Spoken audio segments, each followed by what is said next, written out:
नमस्कार, बहुत स्वागत है आपका। आप देख रहे हैं 24 ज्योतिष आसान उपाय।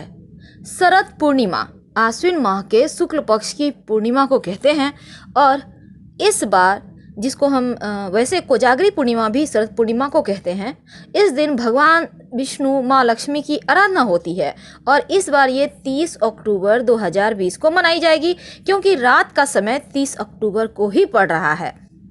इस दिन माँ लक्ष्मी ऐसी हमारे शास्त्रों में मान्यता है कि धरती पर विचरण करती है, इसीलिए इसे कोजागरी पूर्णिमा का नाम दिया गया है। खास तौर पर शरद पूर्णिमा के दिन चावल की खीर बनाकर चंद्रमा की रोशनी में रखी जाती है, क्योंकि ऐसा भी कहा जाता है कि इस दिन अमृत की वर्षा होती है और चंद्रमा के नीचे रखी हुई खीर अगले दिन खाने से जीवन की समस्त परेशानियां समाप्त हो जाती है। वैसे तो इस दिन लक्ष्मी पूजा अगर हम बंगाल की माने तो की जाती है, क्योंकि दुर्गा पूजा वाले स्थान पर ही माँ लक्ष्मी की विशेष रूप से प्रतिमा स्थापित कर पूजा आराधना होती है। क्योंकि शरद पूर्णिमा का तिथि प्रारंभ होगा 30 अक्टूबर की शाम 5:45 पर और समाप्त होगा 31 अक्टूबर की रात 8:18 तक। तो शरद पूर्णिमा के दिन चंद्रमा की विशेष पूजा की जाती है। ऐसा माना जाता है कि मानसिक समस्याओं से मुक्ति मिलती है और रात भर जागकर अगर माँ लक्ष्मी का मंत्र जपा जाए, उनको मनाया जाए, तो धन संपत्ति की वृद्धि भी होती है।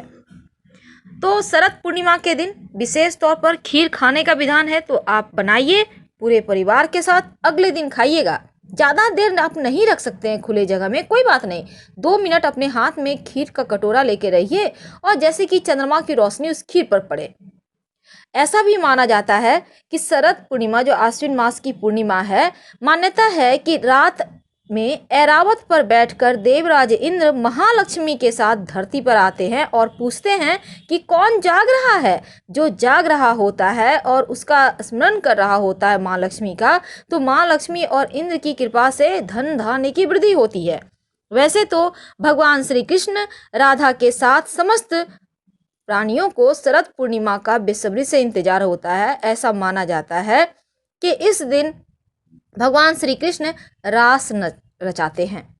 वैसे तो रात भर मुस्कुराहट संगीत में नृत्य होती है इस दिन, क्योंकि शरद पूर्णिमा के दिन माना जाता है कि गोपियों के साथ यहाँ भगवान श्री कृष्ण लीला करते हैं और भगवान नाचते भी हैं, गोपियाँ भी नाचती हैं। हर